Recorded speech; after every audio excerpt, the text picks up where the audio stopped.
Great evening, everybody. Hello, Hey, hello. Ron. Hey, Miss Angelina, how are you? I'm doing fine. How about yourself? Doing superb. I have no complaints. I'm excited. It's Tuesday. We're almost there. Friday I be here know. before you know it. Yeah, Almost there. it's It, almost there. It's it's all, almost there. It's coming. It's and coming. for those who don't understand what Mr. Williams is saying, is almost there. This is a busy time for us in the real estate world, only because of the fact not only do we have the same type of things that everybody's dealing with the busyness of the season, but we Right. even have a more of a mission because we really are doing our best to get our clients into their homes, because who doesn't want to give their family a home for Christmas? So That's we exactly have right. been blessed to be able to do that. We have done that more than a couple of times this month, and Yeah. we're still working and they may Still not get in by working. Christmas, but they'll get in for the New Year's and Yeah.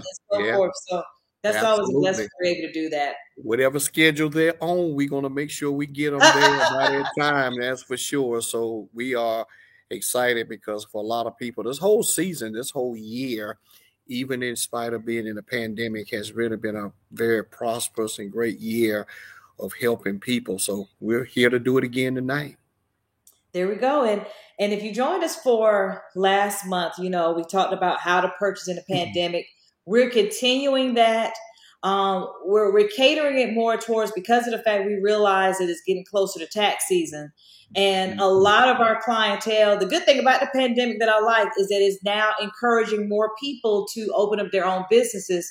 But we're going to talk about kind of the Yes. flip side of what you need to do to be prepared for opening when you open your own business, and how that relates to when you're purchasing a home. And we have some people in the chat. Hello, Yeah. Venice. Hey, Miss Venice. Hello. Now, How are Venice, that's you? actually one of our clients, Ron. Yeah, Venice. it sure Yeah, is. I know it. I know Miss Venice. I hope she's doing well up there in the beautiful city of Greenwood, South Carolina. Yeah, so that's we hope correct. that she is That doing is correct. excellent and all is well up that way. One of my favorite areas, in fact. I love Greenwood and Abbeville and all Mhm. those places around that area in the upstate. It's one of some of my favorite places, actually. Yeah, that's where I'm from. I know it. I know it. I know it. I know it. That's where all the great football players and teams. Well, it's kind of shifting a little bit now, but Mhm. that's for sure. So yeah, we're Oh, glad. We're happy. we got Others Sheila begin to here. chime in. Yeah, Can you see Sheila? Sheila's I on here see her. too. Venice Hey, said Sheila. hello and thank you again for everything. She gave you the prayer hands telling you thank you. Yeah. Oh, amen. That's what's And then, up. and then Sheila's on. Hi, Sheila.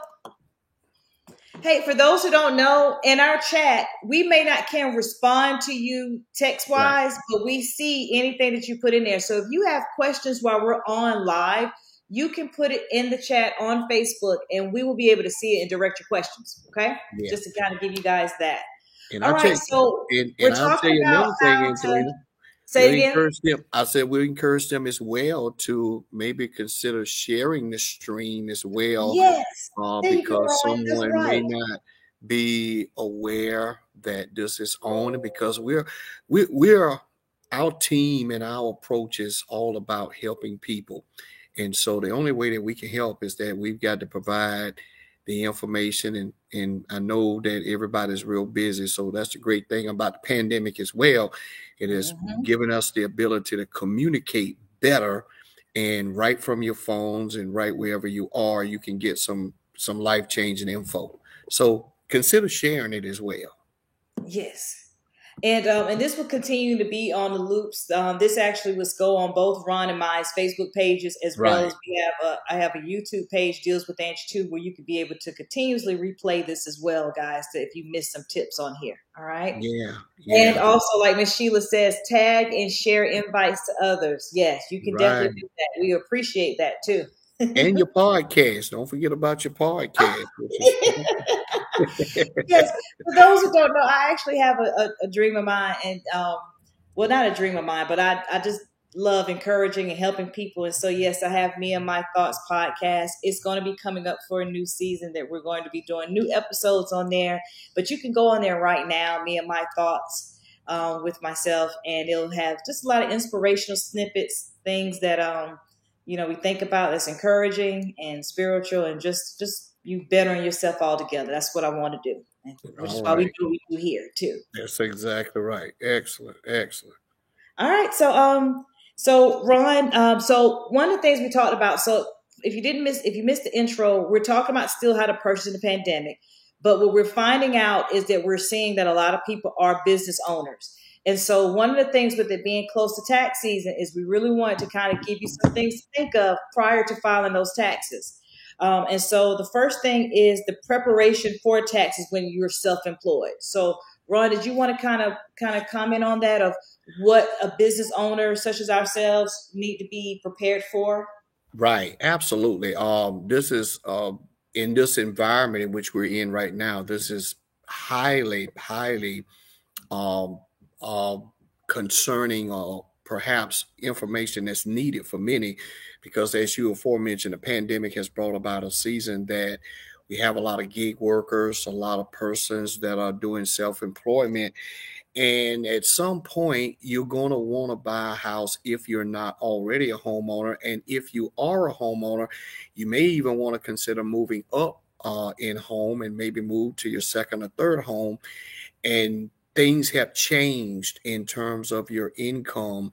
Maybe now you started a business. We have a lot of persons that are truck drivers, self-employed persons, people that own landscaping business, heating and air companies. And the great thing is, how do we qualify? How do we look at that income? One of the critical issues is that, first of all, you have to file some income customarily. And I've been doing this. I don't look as old as I'm getting ready to sound, by the way. I just started young. I just started young. That's all it is. But years ago, whatever a person would tell us their income was, that was pretty much what we went by. Nowadays, if you're self-employed, it doesn't work that way at all. Now we have to validate your income by virtue of knowing what you file on taxes. So let's say hypothetically you are self-employed and you are what's called in business a sole proprietor, which generally means you would use what's called a Schedule C, a profit and loss statement. And if you're going to use a profit and loss statement, then if you write off everything, which customarily many people did historically, they would write off everything. Why? Because that means I wouldn't have to pay any taxes. If I show my business took a loss, then at tax time, April 15th, it was no worries to you because you didn't pay anything because you took the loss.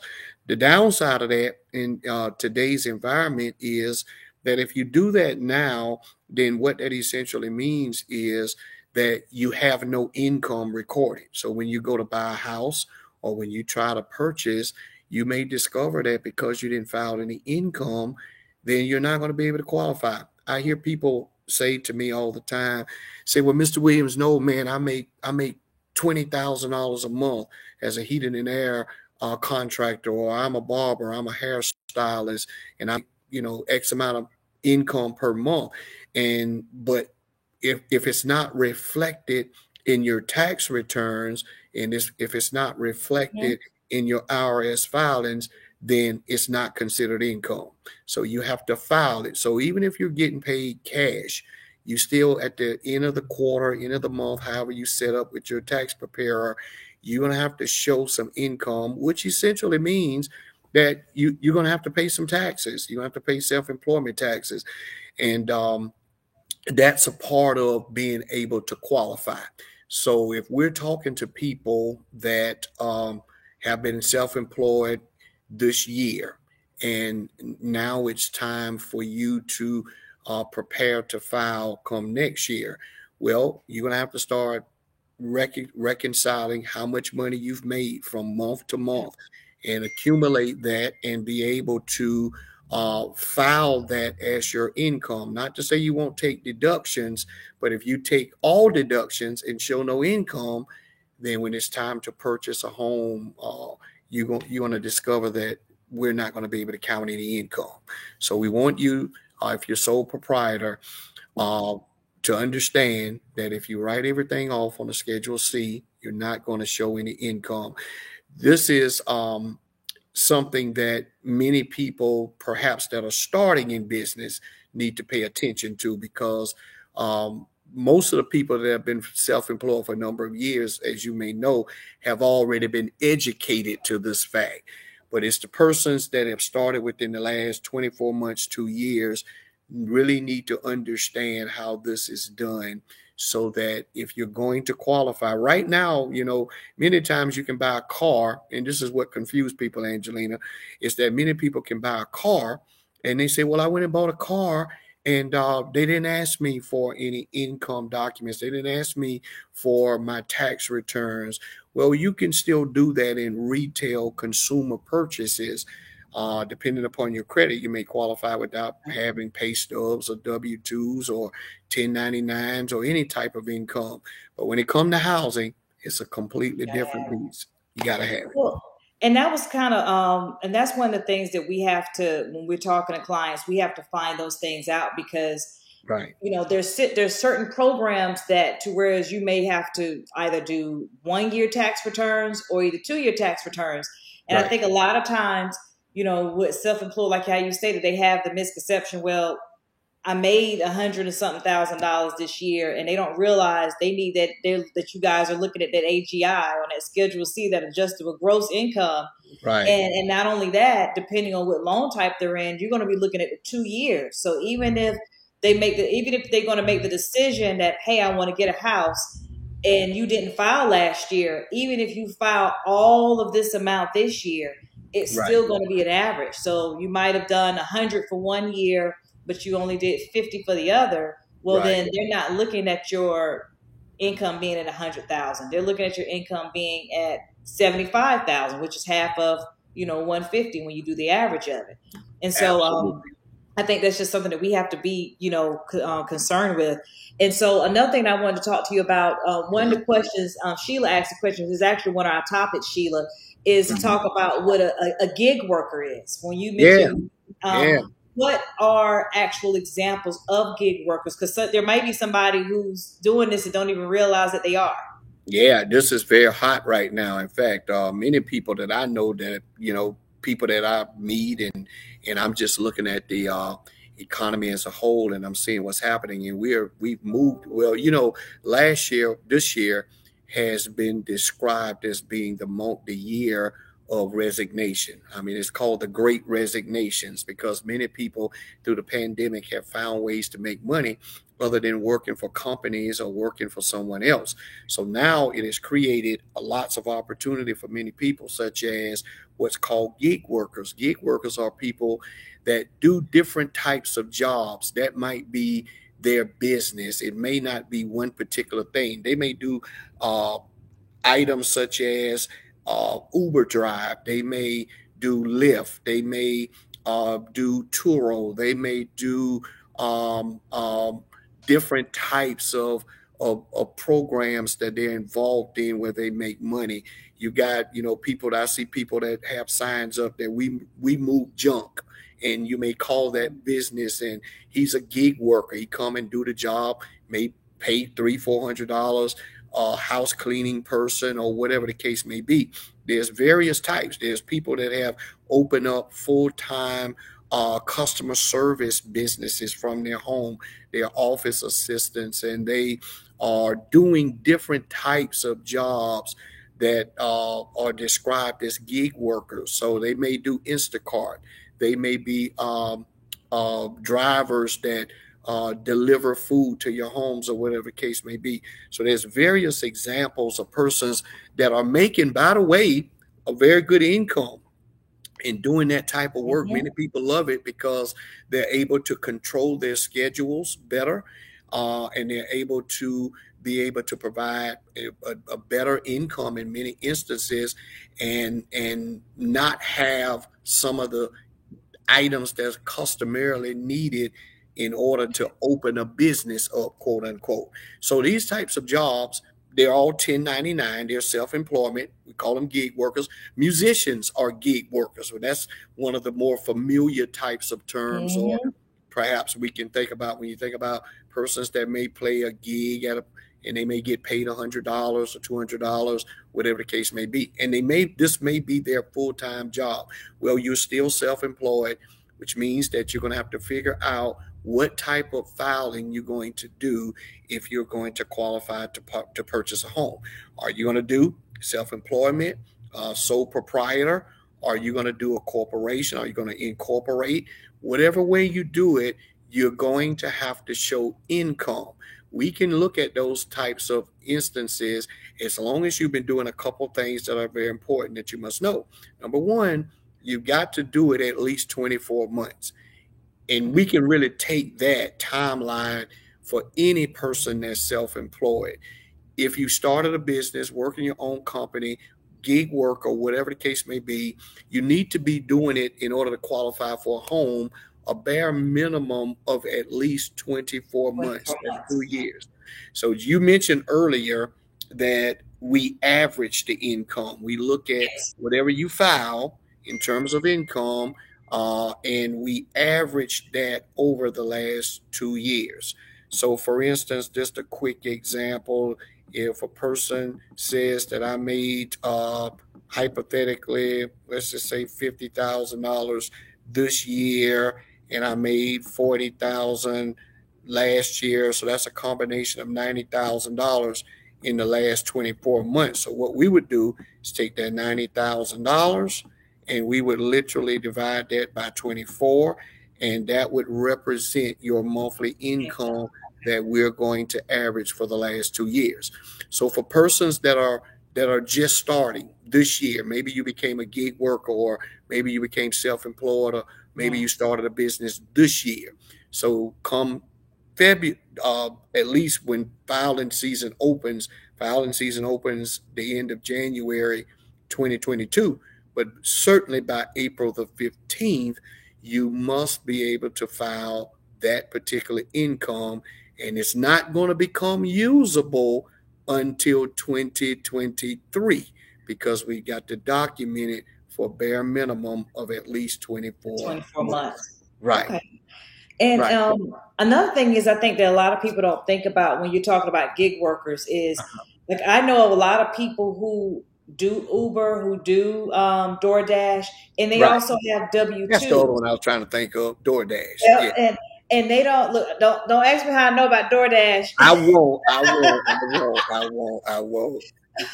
But you know, a lot of people they don't realize either that when you have a W-2, because I'm gonna tell you what a lot of W-2 people doing. They're taking the gig or the small business that they have, and they're utilizing it, which is okay, to help with their taxes off their actual main corporate W-2 job. Right. But I don't think they realize how that's taken away also from their income, correct? When you do Absolutely. That? It certainly can, because in that instance that you're talking, we're talking about a person that may be full-time W-2 income person that also have what we call now a 5-to-9. And that 5-to-9 is their hustle. It's their gig opportunity. Maybe they get off from the hospital, they may get off from wherever they work at, and then they from 5 to 9 or whenever in the weekends they go and do gig and they make a whole nother income, and they utilize that, or either their business, maybe they're self-employed and have a business, and they write down their income, they take business loss, and if you do that, you're going to also reduce your overall income. So that is the danger of it. And we run into that all the time, where we have to either remove income or, tell a person that, well, your business suffered a loss, so we're going to have to take that loss off of your overall income. And that could potentially, in some instances, reduce your overall income. So you have to be very, very careful. And many people are trying to, you can't have it both ways. You can't be counted for income We and then try. write off, yeah, and write off the income as well. Like So you, all the right, small business people, like we try to have. yeah, Like you absolutely, can't be in absolutely, business for 20 years and only to make $15,000 every yes, year. They want to get yes. 300, $400,000. Yes, that's exactly right. That's exactly right. So it can be very harmful if the business still exists and if the Mhm. business still operates. Now, many times when there's businesses that have taken losses like that and the business no longer exists, they were able to remove that loss out of their overall income. But if the business is still active and it's still operating, and it took loss, it could potentially reduce your overall income. So you want to Okay. be careful when you file next year. You want to make sure that if you're writing off and you're taking losses, or if you're trying to show your 5 to 9 income, that you're doing it in a way that you don't disturb your overall income as well. Well, another thing Mhm. is that Right. uh, and if you're looking at this, you're like, well, if I'm only writing off $5,000 out of my Mhm. income, that's no big deal. Well, let me, the way that it works, though, you got to keep in mind that for every $1,000 in a sales price of a home, that equates out to $5 in your monthly payment. I mean, so Or could be when more. you're taking out that 5,000, that's uh, unfortunately taking out a huge chunk when when Yes. you take $5 into that. Because would you take 5,000 divided by 12? That's like what, 40 something dollars a month. And so Right. when you do that, you're now taking away basically a huge amount of as far as with purchasing power. That could be the determination. That 5,000 could be the determination between you getting a home in this particular neighborhood or not, or Right. this upgraded home or not, or this home that has higher HOAs or not. So it does, even though it may seem like a small, minute amount, if you're using your gig job or small business to write off the taxes, it can very well be detrimental to your deal at hand. We Absolutely. had somebody. I just thought about this, and we didn't think about this with.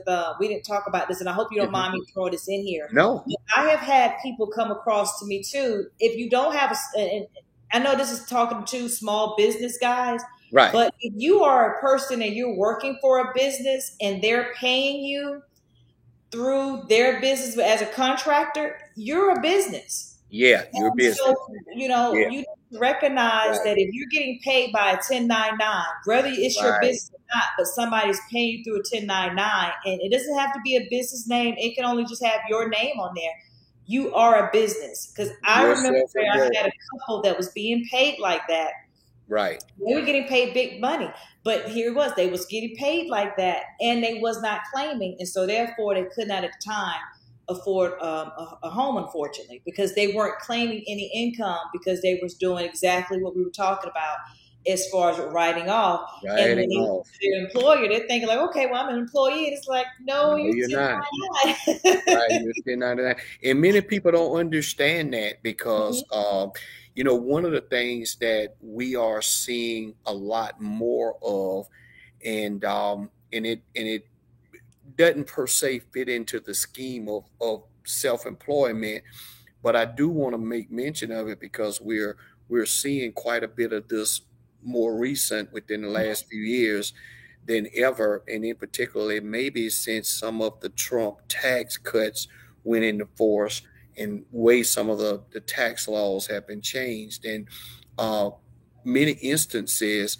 we are seeing where people that are W-2 income are having no federal taxes taken out of their payrolls. They are exempting themselves from federal taxes, and depending upon your situation, when filing time arises, Mhm. that could potentially present some tax liability in many senses, and you end up with a big IRS debt. Mm, So mm. I Yeah. think a lot of this is kind of stemming from because we've got many companies. Companies will seek out 1099 employers because in many instances they don't want to pick up the benefit uh, the benefits that are required. Um, and we've got a society of people that like to be paid now, and they want all of their money. So that's why even W-2 persons will exempt from taxes being taken out of their checks. And while you're bringing more money home weekly or monthly or bi-weekly, however you get paid, when it's time to file taxes, you're creating a little bit more of a dilemma for yourself. Mhm. So many people have opted to go 1099. And as a result of going 1099, just as I think Sheila is saying in the chat, a 1099 is It's self-employment. self-employed. Yes, Yeah. you are a So business yeah, owner. so be careful. That's what it made me like. I literally thought about this couple when we were talking because Right, they just, like, well, this is how I get paid, and this right, is what they give me, or they give me this at the end of the year, not even realizing that they were technically operating a business. And right. so, because in the way they was claiming, they unfortunately didn't have any income that was coming in Yes, for the lender at the time to be able to either to use to to put on the application. And so they right, had to wait until they've done that. And you're looking at the 2 years, or either you have to go back in, amend. And a lot of times right. people don't want to do that either. And with the pandemic, I definitely don't, it's, you could Absolutely. have should you choose, but it's taking forever for, taxes and Right. things to be done. Okay. Absolutely. Yes, that's a very good point. And really, you persons have to people, whether gig workers or any type of self-employment, you really need to sit down with someone if you haven't put a structure in place to know how you're going to categorize your business. Are you going to be a corporation? Are you going to be a sole proprietor? We're not here to get into the elements of each one, but a lot of times, especially now with this new movement of self-employment, persons that are out there, they're just taking in the money, but they're not thinking about structure. And structure Exactly. is very important if you're going to be able, if you're trying, most people that are self-employed are people that are trying to really improve themselves financially, and they want independence. And what comes along with that independence is a responsibility that you're taking in your hands to make sure that you level yourself just like a person that's working for a company that's W-2'd and getting all of the other benefits. Now you become that person that's responsible for the whole thing. So you want to make sure that you are structured correctly so that you don't hurt yourself going forward in ways that can be quite detrimental. Yeah, because you have to, you have to show. Unfortunately, guys, we have to show income. And I That's say your we income. because Yeah. we're all self-employed ourselves. We Right. have to show income in order to get certain things. And you're right. You might can be able just to take your bank statements into a car dealership or get other things with no problem. But when it comes to on the lending aspect with your home, they are going to, especially if you're qualifying for one of these government programs, they're going to go off of those things. And so you have to definitely make sure that you just are doing what you need to do. Now there Right. are some exceptions to that 2 year rule, but we're starting to see it kind of dwindle down a little bit. And I don't know, Ron, if you want to just touch bases on that a Yeah. little before we kind of go to some other things. Okay. But there Sure. is ways to, whereas if you are self-employed and you have been filing for the same self-employed, meaning same articles of incorporation, you've been doing the exact same, or if you're, self-employed just with your name that you've been doing your social, if you've been doing it for 5 years consistently, then at that point, are you able just provide 1 year versus the 2 years? Yeah, interestingly enough, this is a very popular program that, well, it's not so much program, it's a popular avenue for Hmm. persons that have demonstrated consistency in self-employment. Many people start businesses, but many people don't survive in business. But once you have gone, that's why the 2 year requirement is in place. And even at that, surviving 2 years doesn't necessarily mean that you're successful either. But for persons that have been in business, self-employed, and have consistently file taxes or whatever the case may be from an income perspective, provided that our underwriting systems allow it. Usually, your credit score has to be very well. In addition to your credit score being very well, you have to have some money in the bank as well. Have to have some assets. But if you have all of those things, we do have a way to only use 1 year of your tax filings as opposed to 5 years of your, Okay. excuse me, as opposed to 2 years of your tax filings.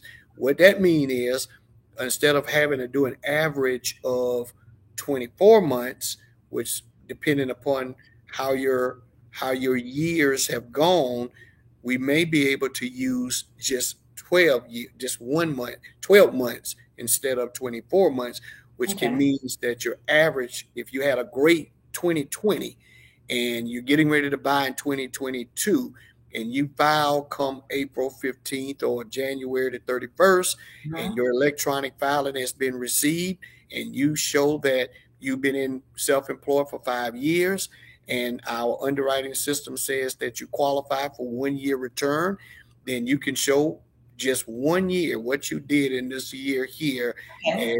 as your income, which is great, which is excellent, you know. Yeah, that is great. So people, for if you were in a position, let's say you were a beautician or a Yeah, barber or somewhere where you was extremely affected by COVID last year, right. and you have not changed your filing status, you can be, and you had a terrific 2021. You can utilize this 2021 if you fit the criteria that Ron just stated. Okay. Absolutely. And this is only for if you continue the same filing status. If you go, I know some positions they can switch from W-2 to 1099. It has to be consistent. Yeah. Yeah, It that has is to be not going to work. consistent for the Right. records. You have Okay. to be, if you're self-employed, and you have ran your own business for 5 legitimate years. And listen, I've had barbers, for instance, and hairstylists that have been able to demonstrate that they have 5 years of business license, and they've demonstrated that they've been in business for 5 years, and then we were able to use just their current year filings Hmm. only as opposed to 2 years. Oh, okay. So yes, it's very popular among barbers and truck drivers and persons that have been in the same field, same business for 5 years. Even real estate agents, I'm in five the same years. way. Yeah, yeah, same way. Self-employed persons, yeah. And if you've been in, and if you've stood the test of time, and you consistently shown that you have been in business for that amount of time, there are ways that we can use 1 year tax returns as your to verify your income. Okay, so we got a question from Sheila. She wants to know, Mhm. can you elaborate on how they can prove that they've been in business for 5 years? Like, what are some of Uh, the examples of what they can do? yes, you can demonstrate 5 years of business license. If you're 10, let's say if you are a Schedule C or sole proprietor, and your business, you've got your business license. If you're a hairstylist or truck driver, you can demonstrate that you've been in business for 5 years. Or one of the ways you can do, you can have your tax preparer simply give a statement that they have consistently, they can verify that you have been in business for 5 years and they have done your tax filings for 5 years. And here is my 2020 tax returns. Here are their 2020 tax returns. That also works as well. Okay, So is it like a you have to notarized just statement? I'm sorry, I didn't mean well, to it cut doesn't have to be notarized. It just has to be from a reputable, and let me say reputable. It can't just be your you off. cousin It that can't be your did your. auntie said It she was can't getting be taxable, unless personal your tax for auntie five that years. did your. Yes, unless she is in business and she is a tax preparer and she can prove that. And some of those components that we're talking about are very important Mhm. because listen, when people tell us that when we ask, what's your business address? If you've been in self-employed, what's your business address? If it's a home business, that's fine. You need to state that. But if it's, if you tell us I'm at such and such building, I'm at the BB&T Bank building, whatever, it's going to be verified. Mm-hmm. So we Google our backroom systems. Will Google your business. We will Google what you do. We'll look at your social media pages. We'll look for websites. And this is whether you're self-employed or not. Even if you work for a company, all of that has to be verified. All of that is checked Exactly. to make sure that the business really exists. So if you are self-employed and you're listening to me, when you set up your website, when you set up your business, make sure that you register with Google. Have it so that if we go in and Google you, your business pops up. Your So, business is there. Don't try to avoid. It was a piece that was on the news last night about business licenses. Get your business license. Go to the county, go to the city, because these are documented things that we can use to help legitimize your business. And it's what you need as a business owner. It's what you need as a business owner. It's part of that responsibility that we're talking about. and would you say that it helps to, when you start out, if you are 1099, to have Mhm. an actual separate business account from your personal account that helps Oh, you as far as, absolutely. I know we're not talking about tax Right, wise, the accountant may have a different, perspective on it, but right. from what you see from a lending standpoint, does that help out as well? And do they need Absolutely. to provide both of them too, to separate between the business and personal when they're applying? Yes, because if you are incorporated, you certainly need to have tax returns that are in the business name. And there is a 2-year requirement. There is a requirement also, I'm sorry, 2-month requirement for looking at business bank statements, for looking at business. That's if you are a person that's have a business that's incorporated. If you're sole proprietor, which means that you are your business, which is fine, but you should also, I would advise that you have a separate business account that's apart from your personal account, because this helps identify your business and it helps legitimize your business to lending institutions. So we can say, hey, okay, this is my business account. And I would even advise this, Angelina, for persons that are gig workers. Mm-hmm. If you're going to set up with DoorDash or Instacart or one of those services, maybe have those payments go into another account, so that you can document what your business is doing. It's just wisdom. It's just the way that you want to have structure with your business, because all of this is going to come into play if you're going to be a long-term business owner, which I'm sure if you have a business, it's your intent to be long-term and not just do this for just the moment, but you're trying to build something. And if you're going to do that, at some point, you may even want to buy a house, or at some point, you may want to do something in Or terms as financially. property. Yeah. Yeah, absolutely. You're going to need this. So this helps, and you may as well start right now.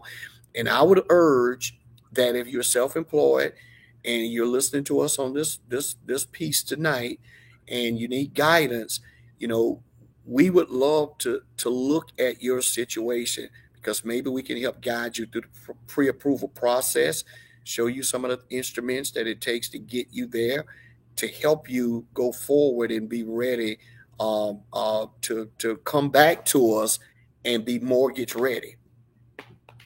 Exactly. And that goes to our last topic that we're talking Yes, about, which because is I know we're knowing. running out of time. I It know. gets so And it she gets so good. challenged us for 30 minutes, but it was just too good of information, Ron. Yeah, she already said you and I was gonna chop it up, Angelina, like we Well, do. it's good info, and like I wasn't. We Yeah, started talking, and now we're talking about things that we didn't initially speak on about right, touching on. But right. with this type of segment, these are things that Yeah, business owners absolutely, need to hear, and that absolutely. comes to the next thing as far as with Okay. knowing what you want and how it relates to your budget. And my suggestion to people. Oh, she's laughing at us, Ron. Yeah, exactly.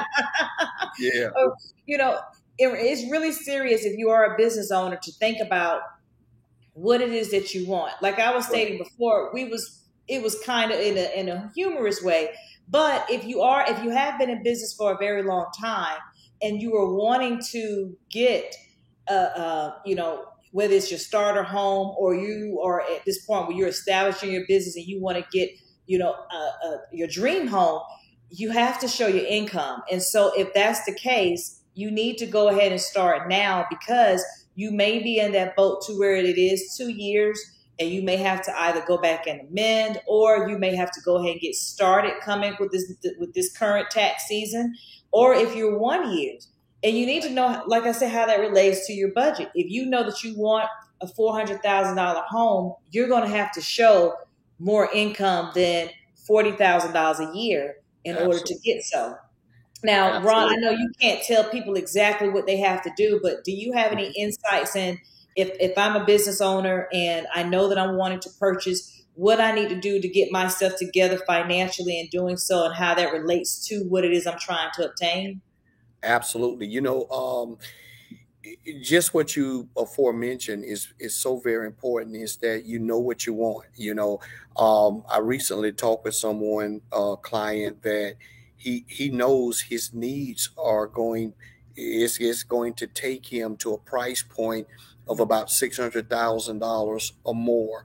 He knows that that's the type of budget he's going to be looking at in order for him to get everything out of his next purchase in a home that he really wants.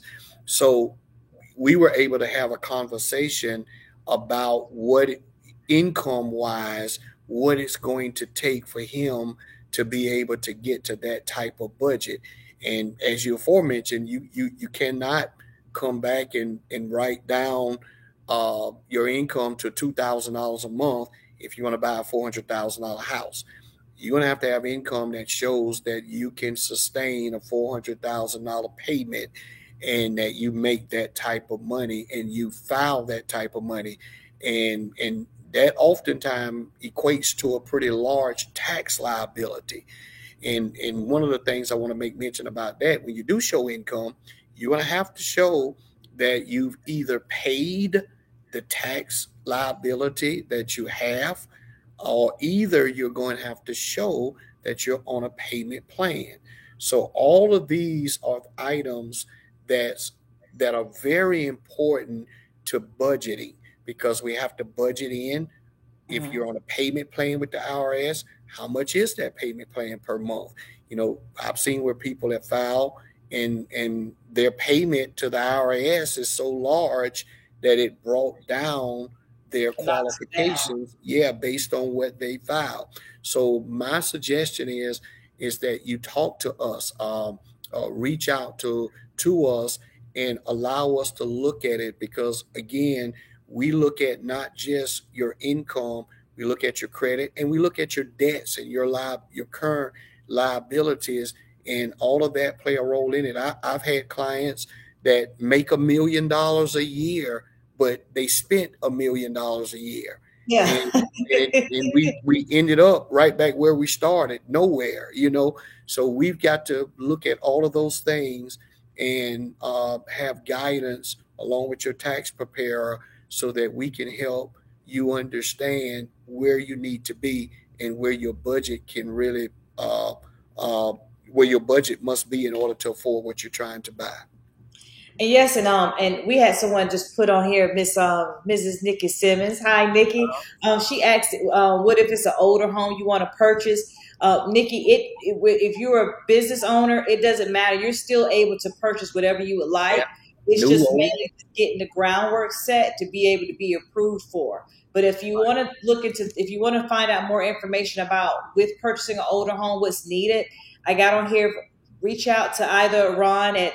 I have his website down here. His phone number is 803-888-2999. And then also you have my information already, but you can also go to my website at www.dealswithangie.net. We can kind of get you started, because it doesn't matter. Right. a business with you using your business income to get a home loan, you can still be able to get the same type of homes if you were a W-2 worker. There's no Right. differentiation between that. And And the I main thing is suggest just if you I um suggest, Angelina, that that yes, I suggest. Oh, that's my sister-in-law. I just noticed I that. did not know. I know I didn't her. know that either. Yeah, I just saw it. Yeah. But See, let me I say know this everybody, because right? that's what they tell me. I know everybody. Yes. I don't. Well, I guess I may. But listen, I will say this. Huh? That's why I encourage people that reach out to me to stop by my agents first to make sure that they understand, you know, I really I gotta tell you, I look at houses every day in terms of appraisals, but I don't look at houses every day. I cannot, all I know is they're high. That's all I do That's know. all You you know. know, I know that they're high. You know That's what I what mean? we know too as Asians when they I be like, know well, that how much I that, gotta that, spend? A I, whole lot that of yeah, money. I know that Angelina, I know that what I look at now for 400,000 I used to see for 175 and 200,000. So I'm blown away at where the price points are. And one of the things that this is not our segment, we'll get to this next month in January. And but we're going to talk about the increase in loan limits, and that Yes. price points have gone up so high that literally now the medium home price range is $600,000. And I have to explain that later in our next segment what that means. But it means that the price of housing has climbed to an incredible place. It So the is. first stop most of our clients need to make in knowing what they want is being able to talk with someone like you so that you can say, hey, if you want 5 bedrooms and 3 baths, and like Nikki say, you want an older home or you want a newer home, whatever type of home it is, this is the budget you're looking at. And we have to know those numbers. I mean, I got one of your clients right now that are big budget client, and I told them that, hey, you know what? I don't know what 3 bedrooms and 4 baths in that area go for, but Angelina does. I don't know what your home is going to sell for and how much that's going to help empower us in this deal. But if you get with her first and know where your budget is, then I can help construct how we can get to your budget point. And that's the main thing for those who are listening. Don't hang up. Don't disconnect, guys, because you heard $650,000. We're not Yeah. going to get a $650,000 house. Because we're also doing a 60,000. Well, I think I am a $60,000 deal. There you go. So we're Yeah, so talking it doesn't about matter. all together. Doesn't matter. Yeah, Doesn't and it's all about just knowing the process and knowing what it is that you need to do. And yes, we do help in Charlotte. And I Yeah, haven't announced this for those. I am now working in Charlotte. I am a broker associate in the Charlotte area. So yes, yeah. Ron and I both work in Charlotte. The doggy That dog area. market. That's the hard Yes, market. Yeah, boy. I'm Woo. telling you, it's totally Yes, different. But yes. it's just all, and that's kind of what we do. That's why if you see here, we're telling you if you to book a consultation, that's what you Yeah, want to do first and foremost. First and foremost right. is book your consultation because when we're talking about it, I'm going to ask you not how much you want to spend on the home, but how much you want to spend monthly on a home. And the same thing is what Ron's going to do too, because if you come and talk to me saying, "Hey, Angela, I want to spend this amount monthly on a home," and then you're self-employed and you know that you've written, if you say you want to spend 1,000 but you've written your income to whereas it's only showing that you're making $20,000 a year, then Yeah, we already know automatically that that's not going to be able to qualify you for that loan of doing so, and that you're going to have to show more income.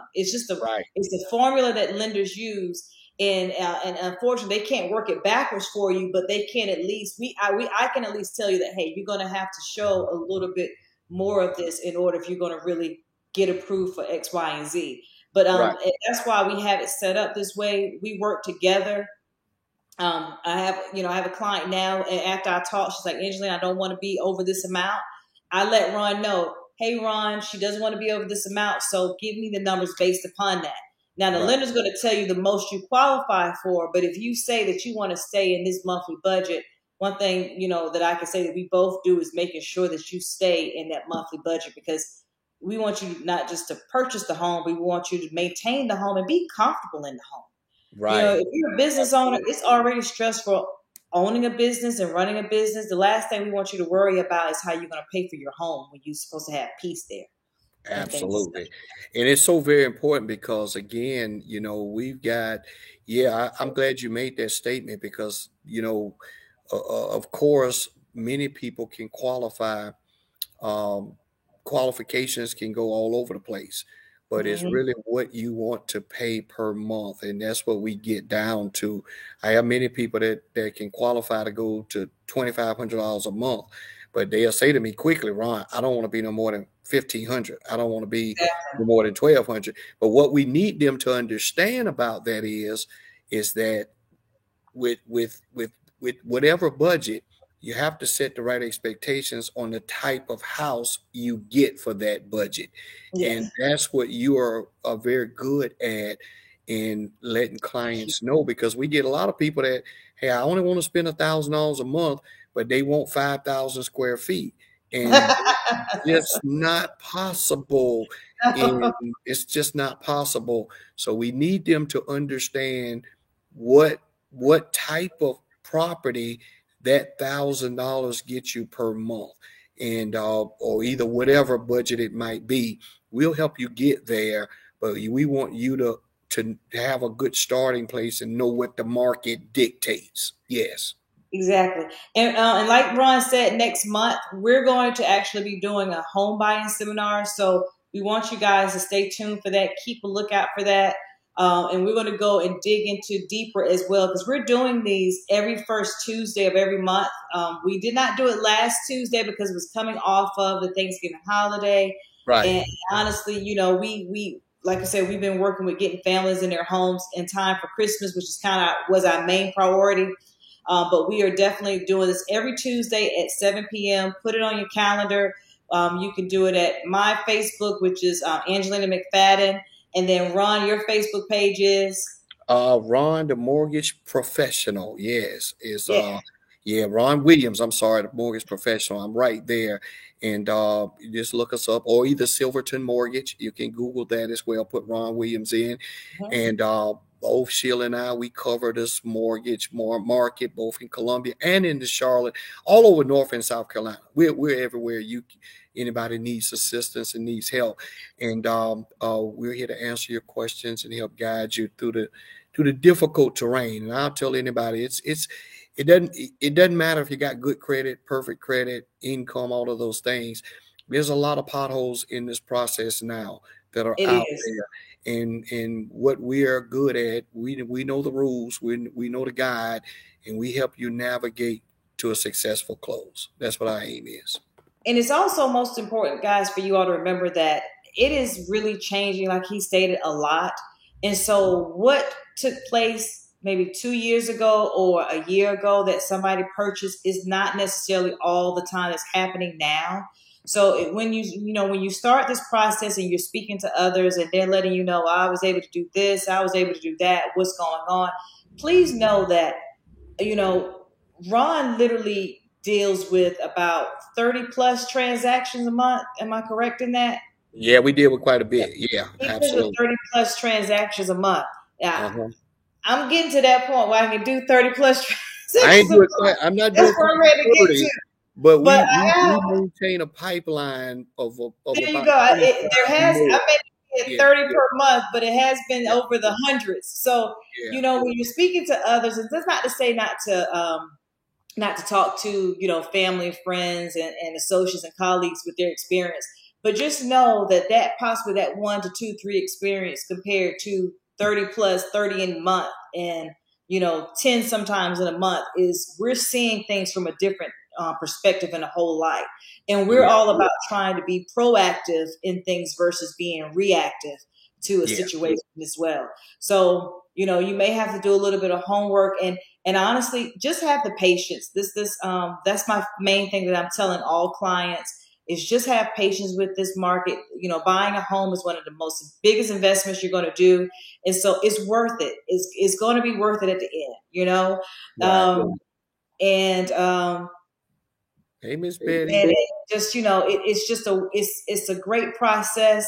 And at the end of the day, even if you have to give all the paper after all the paper you give, when you get those keys in hand, it seems to, you don't even think about that paperwork anymore. You just think about how I now have my home. You know, one of our closings that just happened earlier this week, I was just so grateful to speak to the couple, and she's, you know, she told me that her husband promised her dollhouse in the city, and that's what he gave her. And Wow. so when we're hearing those types of stories that you have your dollhouse, you know, that's the dream home as us young ladies when we were, you know, us ladies when we were younger. Right. That's what it's all about, and that's the reason why we do this, and that's why we're doing these segments, because we want you to be prepared. As always, Ron, did you have any other topics you want to touch on before I kind of close this out?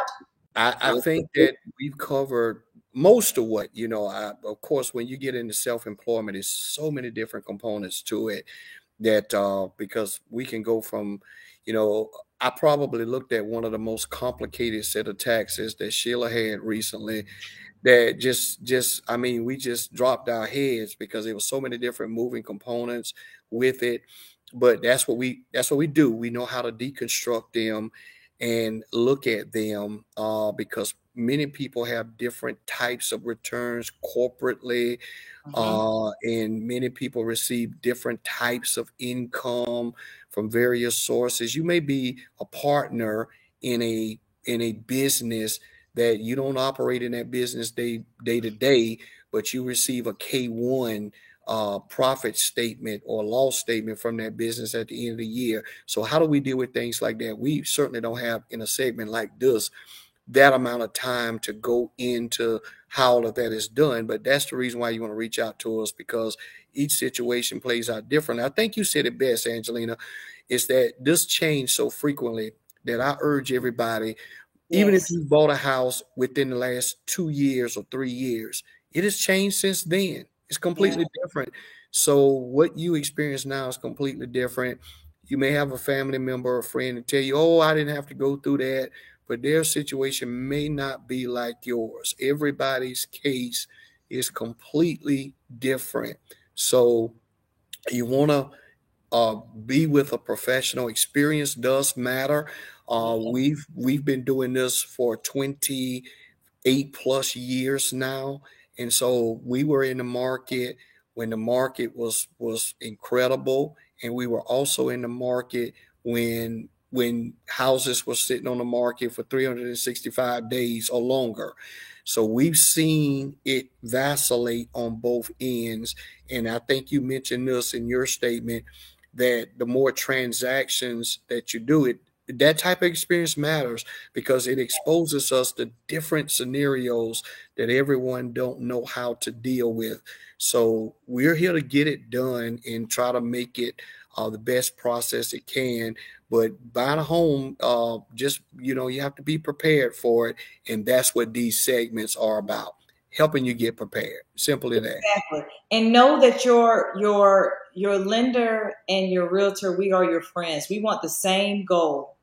We have the same goal in mind when we're working with you. So any type of information that Ron may need or that he's advising you of that, just know that that's with the same goal in mind, which is to ultimately get you and your family, or get you as a single person, this is your starter home, into your new home.